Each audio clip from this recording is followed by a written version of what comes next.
Have you tell us your name and spell it? Oh, I'm Gladys Ellen Wimberly Evans, and GladysEllenWimberly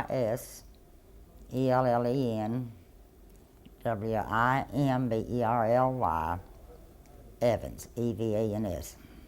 Terrific.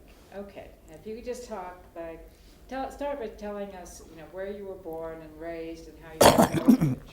All right, well, I was raised in Sweetwater, Tennessee, which is about 50 miles from here. And my first knowing about this plant was there were some men that would drop off in our town and come into a cafe there. And when I was there, and they came in and they had muddy boots up to their knees. And that was unusual in the town for people to come in with muddy boots, especially mud on them. So I got brave enough to go over and sit close to where they were because I was curious. There may be 5 or 6 of them. And I was curious as to where they worked. And I stayed there long enough to hear the words Black Oak Ridge. And that's what Oak Ridge was called when I first learned about it. And then they've dropped the black, now it's just Oak Ridge. But I also learned later that it was a war plant, helped to make the war faster won. And I was interested in that. I worked at Wright Hardware after school and also after I graduated. And so then I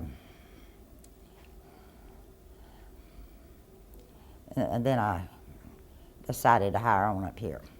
And I first came to Oak Ridge in January of '44.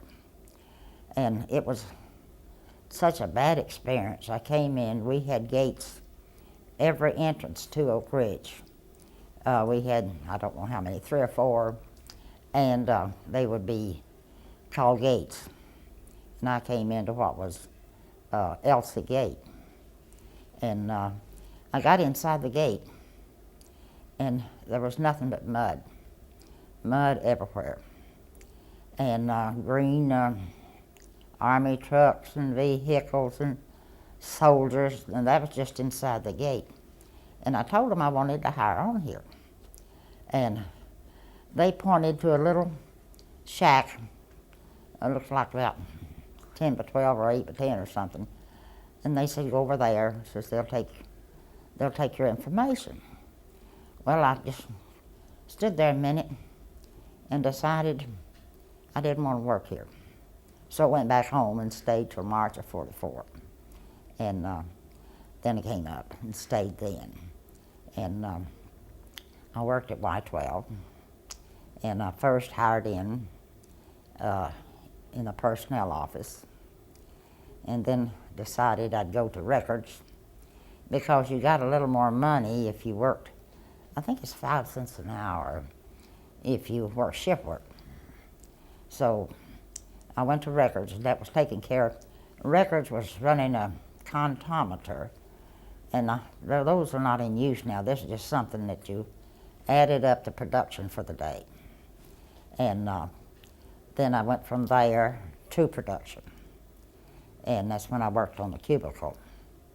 But then I married my husband. I met him in the training session rooms, and we called it then the bullpen, because all you did was just stay in there more or less, and they gave you little tests and stuff all the time, and talked to you mostly about security. And you were almost frightened when you left there because of the security things. You couldn't talk, you couldn't say anything to anybody about where you worked, the building when you left the plant. In fact, there were huge banners up all over the plant. When you leave here, what you see here stays here. And you weren't allowed to tell even anybody. Somebody worked on the same thing you did, I worked on what was called cubicles. I think it's called, we weren't allowed, well, we didn't know that word then, but it's called something else now. But that's where you put out production. And, they're, and they had this, the one thing that just intrigued me, they had these 3 monkeys. See no evil, hear no evil, speak no evil. And I've always thought those were real cute. But in $10,000 fine listed under each thing, if they caught you. That in jail, $10,000 in jail. For $10,000 to me then was like $1 million now, I guess. But anyway, I worked till the plants closed. And I married my husband in December. And I moved from the dormitory to the flat top. Now, I commuted from March until August, and that was so rough on me. We had to ride these buses. They were big old Army buses, dark green, what you call Army. I think it's called Marine green or something like that, Army green. But anyway, they stopped at anybody standing on the highway between Sweetwater and Oak Ridge. At the time this bus went by, the bus stopped for them. It was like a milk route run. And so we would be 1.5, 2 hours, or 3 sometimes getting to Oak Ridge. And that was a lot of hours out of my day. So, but anyway, in August I came up here and lived in a dormitory. And that was another experience. I'd been to my grandmother's house and I'd been to my sister's house and spent the night, but had never been away from home. So that night I moved into my dormitory room with a little, it wasn't a 3/4 bed, it was a half bed, the smallest bed I'd ever seen. But there was 2 in the room. We each of us had a bed, a desk, a lamp, what I call a stick chair, just a straight chair, and 1 chest of drawers. But there was a lady sleeping in the other bed. And that kind of bothered me because I'd never gone to sleep with a stranger in my room. But I soon adjusted to her, and that didn't bother me anymore. But now my cousin, no, my friend came up and I eventually got a room with her. But we weren't allowed, and she did the same thing I did. But we weren't allowed to, we didn't talk to each other about anything we did. Nobody talked, best of my knowledge, no one talked to anybody about what they did in the plant. But I learned that you didn't know who Secret Service was. And that was a frightening thing to me because I learned after they left. We stayed in the 1-bedroom flat top, which was small. And my sister had decided to come up, so she stayed with us, slept on the couch in that little room, and that little flat top was about half as big as this room, the total. And so we moved to A2, which meant it would be a 2-bedroom. So we stayed there, and my other sister came up then, and she stayed with us. So, but the life here in Oak Ridge was, I didn't have any time in Oak Ridge the first 6 months because I was on the road or working. But after I came up here, I learned that, of course, I could see more of my husband that way, but, well, he was my boyfriend at the time, but they had tennis courts, dances, and we loved that, and there was ball games.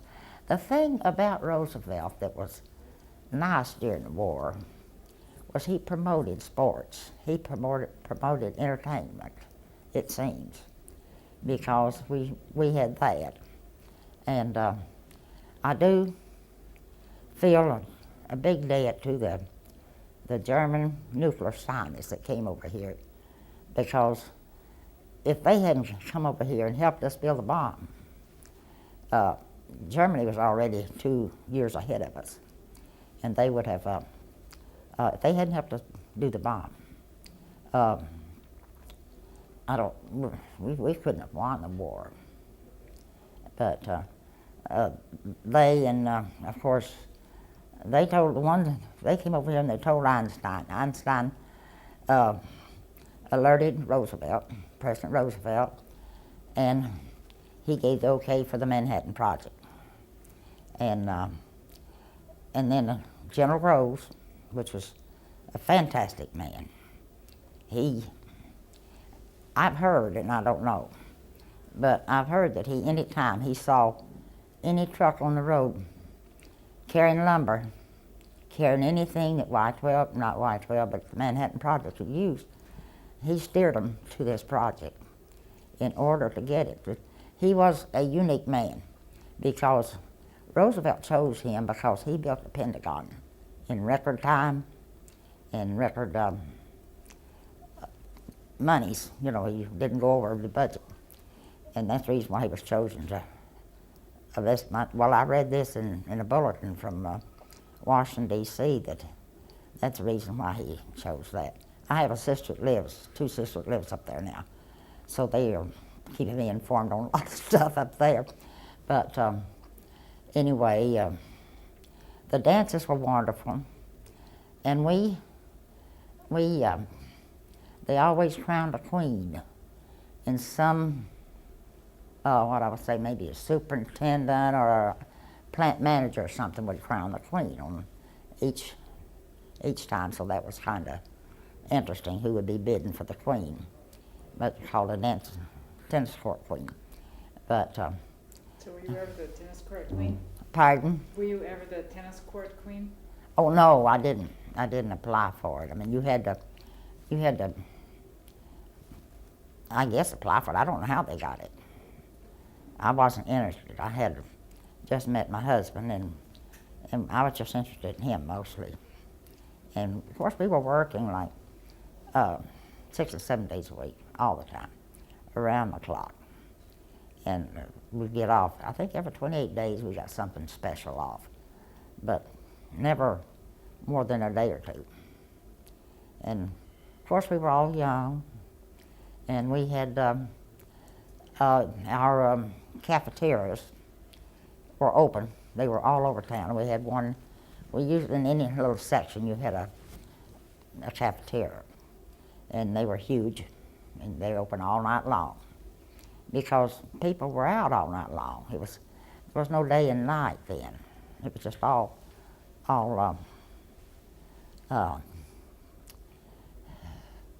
people working and getting off, and the way I got to see my husband would be, or my boyfriend at the time, which turned into my husband. I'd go home off one shift. We wouldn't be on the same shifts. And I'd go home and take a nap so I spent a lot of time we spent a lot of time dating on the skating rink. And that was one thing that we could do that, the tennis court things was something that happened maybe once a week or something. But the skating was every night, and they skated all night long. But I was trying to think of whatever else. Why don't you tell me a little bit about the security and how you mentioned that you didn't know who the security. Oh, okay. You didn't know if you were dating a security man. Well, you want me to wait? No. Are you ready to go now? Oh, yes, he's ready. Okay. Well, the security was so tight, and you didn't know who was a security person. In fact, my husband was, and I didn't know it until these later years. And he, of course, he could turn me in, which is a nice idea. I thought right now, of course, there's no way that I was going to do anything to be turned in. But the neighbor, we lived by a neighbor in the E apartments. They had an E1, we had an E2, and he was one of the, I imagine he was considered a high security because he was Army. He dressed like in Army clothes. I think it was Army clothes. I don't know for sure, but he was from the service, from one of the services. And and they would give him a check, and his checks were not true. What he received at the plant had to be exchanged for another check somehow or another. Secretly he did. Now I learned this after they left Oak Ridge. They left Oak Ridge and went north. But I've been trying to think of their name, but it fails me. Anyway, I was surprised at such a high-powered. At the time, of course, I didn't know my husband was one of these on the side, a little bit of one, but he was negative considered the others. I mean, he was. I guess they had everybody reporting on everybody. I don't know. They didn't ask me to report on anybody. But anyway, the security was real tight. It was extremely tight. And you didn't hear anybody talking to anybody. You couldn't say which building you were in. I don't think you even said if you worked in Y12, you couldn't say you worked in Y12. You would have to say you worked for the government or something. I don't know what we said. But a lot of people worked outside of Y12, of course, in stores and things. But anyway, it was very, so you were really security-minded. Now, tell me about the cubicle, you know, you would, and that Yeah. you weren't told what it was and so forth. Yeah. Well, when I went to work in production, I was working on a cubicle, and you had a board that stood about 10 feet tall, a machine type thing on it, just kind of like a board, and they had lots of gauges on it, and you had to turn these gauges constantly. You were trying to raise a needle. There'd be a gauge would be about 3 inches, or no, about 2.5 inches around, and you'd have to try to raise the needle up to get the highest production you could get. But you couldn't take it as high as you wanted to take it, or the whole machine would pop off. And then you'd get a blue light, which was a high voltage light. And then that would get you a lot of attention from the foreman and the shift supervisor and everything else. But trying to keep that just below, trying to get as much production as you could out of it, and keep it just below popping off. And you had about 4 or 6 of these gauges you were watching. And that was really a tedious thing to try to keep that production off. We were given, and we weren't allowed to go anywhere. Now, we wore blue uniforms, and these were just shirt and pants. And then the chemical were white. So we weren't allowed to go out in the chemical. You'd stand out. I mean, that's just going out of one room into the other almost. Only these rooms are huge. You weren't allowed to go in the other room. You'd be violating. And you'd stick out like a sore thumb, blue something in a white uniform place. And that's where my husband worked in the beginning. But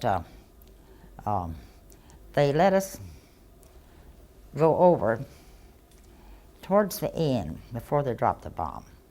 They let us go over and see what we were making. So there's a big, we called it the track, big track. And we climbed upstairs and got up high and peered into a little window, and we could see, I don't think this is be violating, but we could see the production we were doing. And it was, of course, you know, it's a magnetic field. They told us take all the bobby pins out of your hair before you go out there, because it would yank your bobby pins out. But what production I was doing is what mystified me.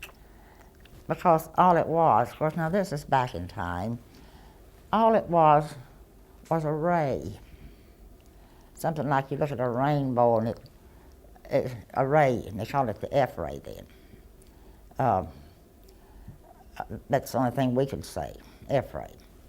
But my granddaughter the other day said, "Oh, I know what that is." Of course, evidently, and she's just a young girl.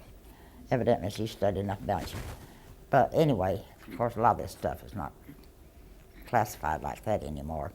But anyway, I couldn't imagine how that mist that looked like a rainbow almost in the little stream could be making anything. But it was evidently collecting on something. So that was the production. I was surprised. I thought, I'll see an object. You know, I'm 20 years old. I'll see an object, I'll see something, I'm making it out there in that big track. But it was a ray. Just all I got to see was a ray. And we were only allowed to stay there about a minute. Of course, we couldn't leave our machines. We took turns watching each other's machines. And when we went, we'd have a break in the morning. But when we went out there, we had to get somebody to watch our machine. They watched theirs and ours. Cubicles, I call them that now. Gosh. So, were you told, how did they what term did they give you when you were looking at these gauges to get that needle way up? Did they tell you you were producing in code? What, did they give a code name? They didn't for tell what you were anything. They showed, they didn't tell you, you were, I didn't know. It was just like looking at a clock. Say, look at the face of a clock with one hand on it, and as you turned it, the hand could go up, or if you had to watch the hand, and you just inched it up, just a hair at a time. Barely, and you had to get it up so far. You did get up so far, and you couldn't go over that. But the minute you went over it, it would pop off. Now you've got to work it all. You've got 4 or 6 gauges work all back up. But if that blue light came on, that was the time that we would get a lot of attention, because that was called the high voltage blue light. I don't know. So when that came, you had these supervisors rushing to your cubicle? What happened? Yeah, we worked on a long track, a long hall, and there was cubicles solid on both sides. And we usually had a shift supervisor on that shift and what they call floor foreman. And then there was a troubleshooter or two. And he was constantly watching all the machines. Because if there's somebody sitting there and just barely, like they had a bad night before and they just want to set it out today and not do anything, they could just keep it at a certain level and not have to do a thing. The only time that you made any issues for them is when your whole machine popped off and you couldn't get it back. Now you usually had a chance to get it back, but if you couldn't get it back, you had to call for them. But then if it went up too high and the voltage, high voltage went off, then that's when you got extra help. They were concerned. It was just really, you didn't want that to happen. So you made as much as you could, but you didn't want to ever violate too much to pop off that blue light. How long did it take you to get a handle on this? How many, did you have a couple of shakedown weeks where you weren't so good at it, or? Wait a minute, how long did How long did it take you to get it smoothly operating? Did it take you a while to learn how to jigger the dials just right, or was it pretty quick? Well, it wasn't hard for me to learn it all, because for some reason or other, when they told me what I had to do, and I made a few, I guess I went cautiously, because I didn't want, you could get by with not doing much production if you wanted to play that game with them. But I was playing the challenging game. I wanted to get everything I could out. I was squeezing for everything I could get out of it. So when I went too high, that's when it would pop off. You'd have a pop, and the whole machine went down, and that's when you had to start working it back up.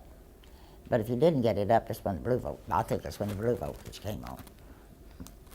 But you could come out of it if you were serious about what you're doing. And it didn't, I would say not more than 5 minutes. You'd get it right back on. Were you able to carry on a conversation with your cubicle mate at the same time, or did you just concentrate the whole time in silence? It was concentration the whole time. You have, I don't remember, if it's about 4 or 6 of those gauges to watch. And if it falls down any, and it's calibrated, it's like seconds on the clock. It's calibrated. But if it fell off any, and if you were aware of your machine, and you usually did one over here and one over there, and there's about 6 feet between them. And then, unless you had trouble, and we were always helping each other, next door would come over in case you were in a bad. But we just, it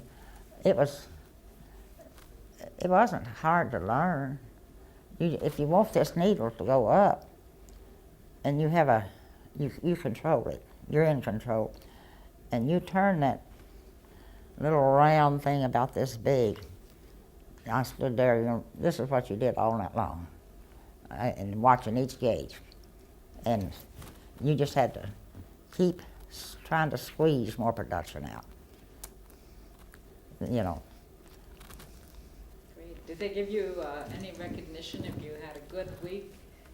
Was there some way to Well, measure? your recognitions came from, since I worked in records, your recognitions came from records. Now, they add up your production. You put your production down, and each hour, I think it was. And then it's sent to records. In records, that's where you do the comptometer work. That's what I did.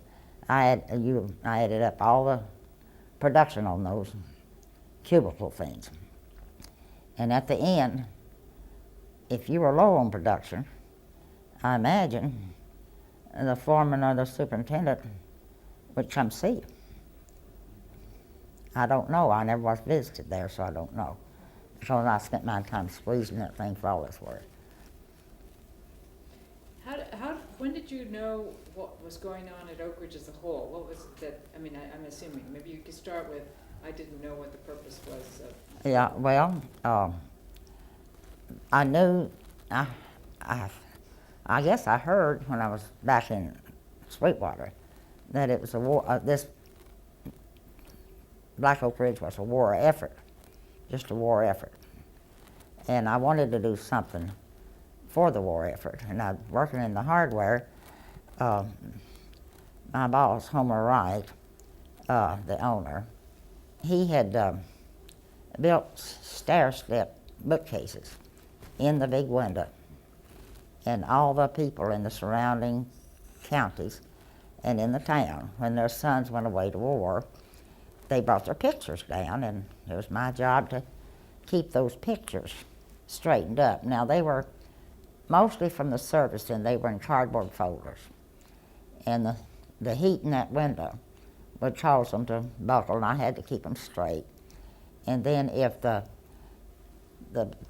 boys got killed, their parents or grandparents come in and take the pictures out, which was real sad for me then, because I was young. I was in high school, and it was real sad for me to have to go in there and get their picture and then give it to them. But I'll have to say, I've never seen such dignity in people in my life when they picked up those pictures. But that made me want to help in the war effort. I became so concerned with that.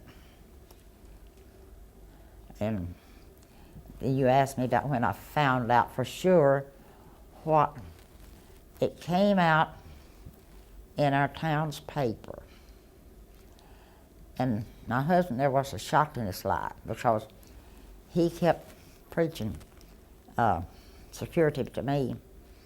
And I'm just a 21-year-old, and he's 20-year-old. And I said, well, one day you'll see this all printed in the paper. I always knew that it'd be what they're doing. And sure enough, there it was. I think it was I don't know what year that was, but I must have been 45, I guess. And there it was. We were living in a flat top, and there came that Oak Ridger. It wasn't the Oak Ridger then, but the Oak Ridge paper. The Oak Ridger didn't get here till 49, when Dick Smizer became the most knowledgeable man in Oak Ridge, I guess. He's deceased now, sadly. But anyway, that's when I learned that we were building an atomic bomb. I didn't know what an atomic bomb was. I knew they announced in the plant. I knew something was happening when I worked in the plant, because there was seemed like a big high tension in people, in some of the higher supervision. I knew something was, but I didn't know what it was until we dropped the bomb. And when we dropped the bomb is when I learned about it. So how did you feel when you learned you had? Well, it was kind of an eerie feeling, because I didn't know what it was. I knew it was a bomb, but we'd been bombing all through the war. It's just another bomb to me. I didn't know that it was what kind of bomb it was. So when they said they dropped the bomb and it was what we were doing, I thought it had to be special, but I had no idea how huge it was. I'm 21 years old at this time, and you're not told anything but what you have to know, and you don't tell anybody anything that you know. You just didn't do it. And just even common conversations you didn't. In fact, occasionally, I think everything's so free now, what they say, that I don't think I could hardly operate in this world. I wish it was a little more, not quite so, people talking so much. But anyway, you have another question? Let me see. People keep talking about flat tops. Can you describe what is a flat top? Well, a flat top were prefabbed houses they brought in here on trucks and set on stilts. And they were made out of plywood, inside and out. And they had one whole side of my one-bedroom flat top was huge windows. Now, what we needed that many windows in a little room, no, it was about from here over to there, whatever it is, I don't know. But, and what they needed with all those windows, and I had to buy material to cover them, but you couldn't buy material to cover them in Oak Ridge. You couldn't buy anything in Oak Ridge hardly but basic groceries. You had to go to Knoxville, and they didn't want us over there. Our shoes were muddy. For a long time, it's nothing but boardwalk and knee-deep mud. One of my treasured purchases, I found a pair of galoshes. I was so happy to get galoshes because I didn't have to go out with mud on my shoes. But we had boardwalks. We didn't have sidewalks. And the mud on the turnpike was about foot deep, I think. It was just, we just walked in mud. But everybody's used to it here. But when you finally got a chance to go to Knoxville to buy stuff, they didn't want you in the stores. You know, they'd look down at your shoes and almost turn their nose up at you. They'd like to ask you to leave, but they wouldn't. But you usually, if you got over there, you're just going to buy what you went for. You're independent enough for that. But you could buy groceries, and of course, we had a dress shop, I think finally, and we could buy shoes, but it was ration time, so you could only have one pair of leather shoes a year. You got canvas otherwise, and that's, if you had stamped for leather, you could get a leather shoe. And that was a one-bedroom flat top. Now, they had two-bedroom flat tops, and they had three-bedroom flat tops. But the top was just simply like a flat box. And there's a bunch of them still here in Oak Ridge, but they put roofs on them, peaked roofs. Now they look better. but it was a cold building. But we had a big warm morning heater inside. I don't guess you know about warm morning heaters, do you? It's a round stove, about 3 feet around, I think. And they had coal bins. Coal was filled up in our bins out up front on the highway, on the street. And you brought it in and poured it in those stoves and fired up and kept yourself pretty warm in the winter. But the stove was too big for the little house. But they only had one size, and they fit all. So where were the flat tops? Well, they're all over they had all kinds of housing here. They had dormitories for people, single people, and they were everywhere, up and down the turnpike area. And then the flat tops was usually the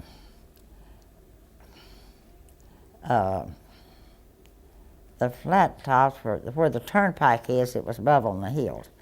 Most of the flat tops were on hills. And then over towards, I guess, Gamble Valley was where the black people, a lot of them lived. And they had hutments, they had trailers, all kinds of, not trailers for the black guy. They had hutments where they lived several in a group. And then there was a section over in that area that they had what they call victory cottages. And it's a step up between a flat top and a cemesto, and white people lived there. That was the victory cottages. And of course the cemestos were the prime houses in Oak Ridge, the only ones until the more recent years. That people have built their own. But now they were also built kind of like you had one wall and it was cemesto board that separated you from outside. Big sheet of cemesto board. Now the flat top was a sheet of plywood. Thin plywood. So how did you keep, this stove really did the trick in keeping you warm? Yeah, well, you banked it. A lot of people that grew up with stoves at home, and what you do was in fireplaces, you kept covered up the coals at night. All you did in the stove is you just let it burn down to a certain point, and I don't know what we did to keep it. We'd have to fire it again. I guess we'd have to put it. You always had to carry out ashes, from the stove, but they were coal ashes, not wood ashes. And I'm pretty sure they just furnished you the coal. You paid rent, and coal came with it. But you have two big coal bins outside at the end of your sidewalk, which I thought when I first went to it, I thought, I can't live in that house. It's too small. It was so little, so many of them sitting right on the street looked like shoe boxes to me. Because there was a big family. Of course, we always had a big house. Because, well, we probably didn't have any more room per person, but just that little thing sitting on the side of the hill, I couldn't believe I could live in that thing. But you lived pretty good in it. It had a real small bathroom, real small kitchen, and a bedroom. And when we first came up, we had gotten married down in Georgia. His sisters lived in Chattanooga. We went down and stayed with them when we got married. And so we ended up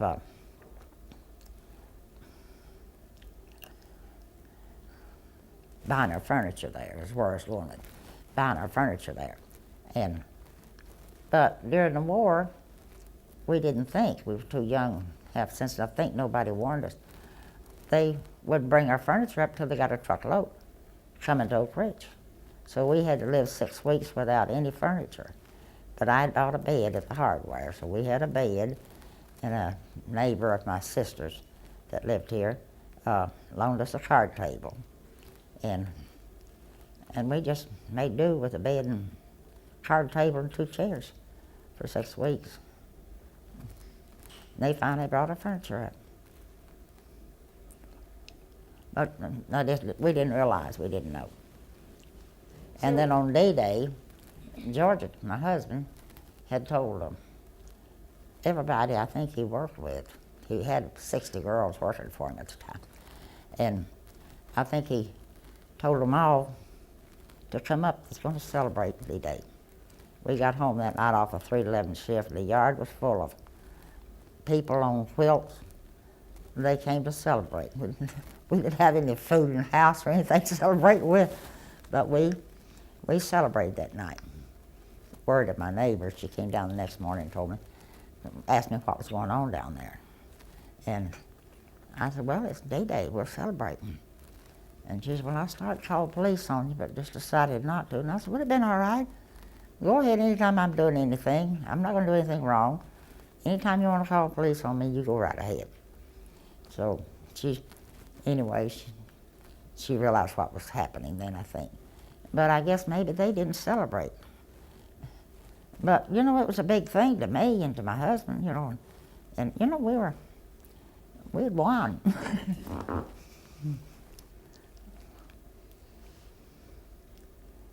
And I really feel real proud of working at Y12. As far as I'm concerned, I just honestly feel if those nuclear scientists hadn't come over here, but they knew what was happening to the Jewish people over there. And the reason why they came over here, they didn't want Hitler to have the bomb. And one of his last tricks he had up his sleeve was on his last submarine that left Germany before he killed himself. He put all his atomic energy he had on a submarine and shipping it to Japan, hoping that they would beat us at making the bomb. But we captured the submarine, and I think we took it out before it got to, for some reason, we had good security, evidently good security then, they are intelligent, because they captured it, and I think it ended up northeast, one of the ports up there. That's the way we found out about it. But Germany was fighting until Hitler quit and decided to kill himself, because they wanted Japan to beat us.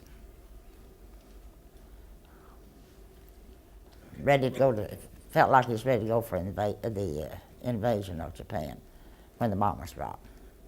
It was written in that paper, The Sentinel. Okay, now we're back on tape. Do you want to talk about that a little bit, about if anybody you knew or how that made you feel about your participation at Oak Ridge in building the atomic bomb? You know, Well, after the war? everybody that I know, and except if you are including some write-ups in the paper, I don't know him, but there's you know, I think you probably know about, we have these protesters each time the bombs are dropped, Hiroshima and Nagasaki. Now, we have protesters that march, but they're brought in from all over, everywhere. They're not all just Oak Ridgers, by no means. None of them practically. Most of them, they just pick them up and bring them in to protest it. But I don't guess I know anybody that would be against us using the bomb or making a bomb. I don't know of anyone, except people that write in papers, you know, like letters to the editor, but I don't know them personally. Most of the people I know, we're glad we won the war. We didn't want to be governed by Germany or Japan.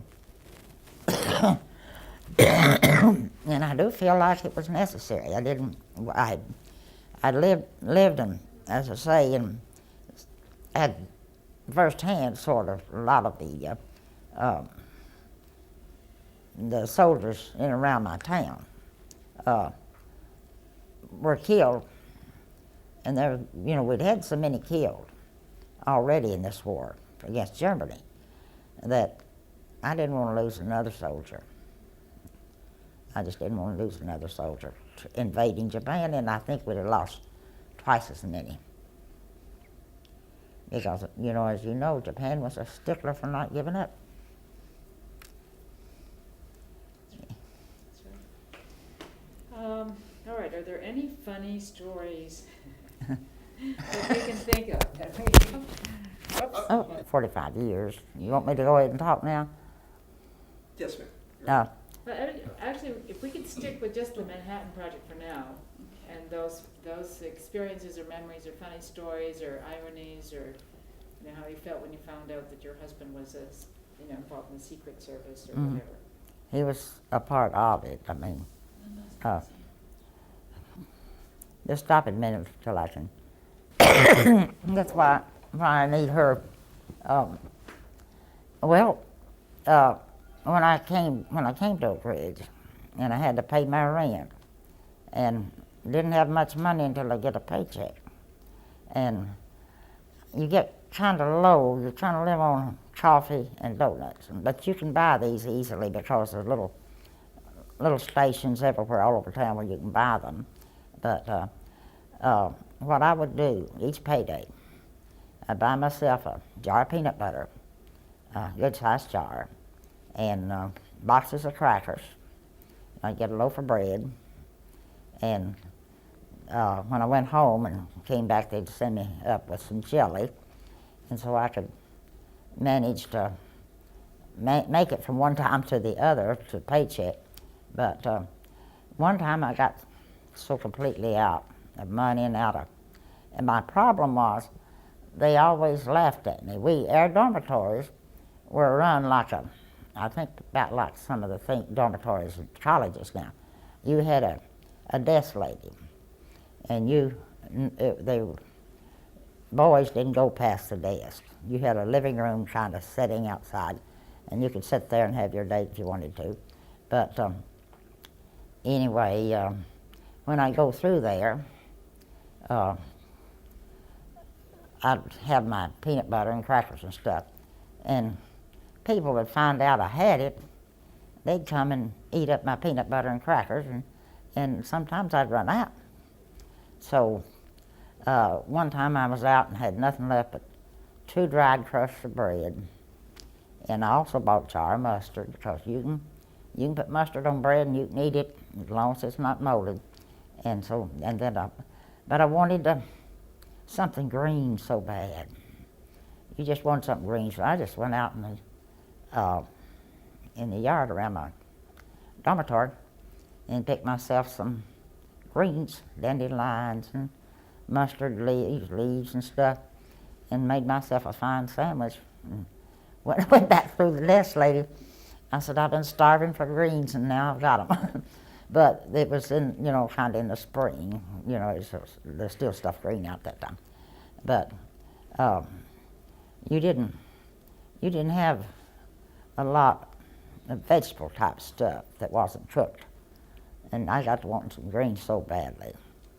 But anyway, I think that's a story. And then what was the other one? About going home and Mama fixing you lemon. Oh, yeah. And you couldn't get chocolate during the war, and that's one thing I really got to craving, is something chocolate. And so, I tried to go home to Sweetwater after I came up here to live. Occasionally, couldn't go very often, the only way we worked. But you couldn't buy anything but lemon pie. You could go to the cafeterias, but they had lemon pie, lemon cake. You could get anything lemon flavored, but you'd never get anything chocolate.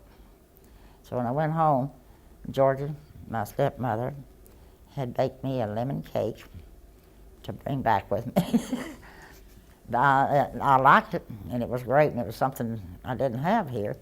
But I was giving anything for chocolate. But they were sending the chocolate now to the soldiers. And when I realized they were doing that, I didn't begrudge them a minute. That's a great story. People will be able to relate to that. Yeah. That's a real Well, sacrifice. Yeah, oh, yeah. Just chocolate, yeah, right. Just Just chocoholics. Yeah, chocolate well, it's just, we were used to having chocolate, cocoa and stuff, but you couldn't buy any of that then. During the war, pretty much, you bought necessities. You didn't have money to buy anything else, but if you had money, you couldn't get it anyway. But you could always buy peanut butter. Good old Carter. I guess his family had that peanut farm going, President Carter. Do you And remember what kind of peanut butter it was? I imagine Skippy? JFG, about the only kind you could buy. I don't know. Peter Pan is what I use now, and I'm still eating Peter Pan. But whatever they had is what I bought. You didn't ask what kind, you asked for peanut butter. I was just thinking of getting a picture of it Yeah. for the Well, document. JFG, I believe, was a company that made peanut butter, but I'm not sure of that, really. That is great. So is there anything else that? Uh, Can you think of anything, Martha? I've told them so many Well, stories. I remember you talking about the tennis court dances and talking about the Secret Service and stuff, They felt like there'd be some violation of people talking. There wasn't much. This is a dry place, so there wasn't any drinking. Just, I imagine some people might have drank something, but there wasn't that kind of loose tongue stuff going on here. A lot of drunken type stuff. But I wondered if some of the guys that I dated after I met my husband, I still was dating other. What you would do, you would end up meeting at a cafeteria, and then if it's close to a tennis court, you go over and sit on the tennis court and talk, so you'd have some privacy. We call that sort of like a date. And I wondered if some of those guys asked me over there to sit on that tennis court and see if I'd say anything. But I don't know. I never did say anything. But I've wondered if they said, well, why don't we go sit on the tennis court a while? And there'd be other property. You had to be there to get a seat. There's always a popular place for young people to go and sit, and talk on a date. In the dark, even? In the dark. In the dark. It was dark, but once you're used to the night, it's not dark, unless it's black dark.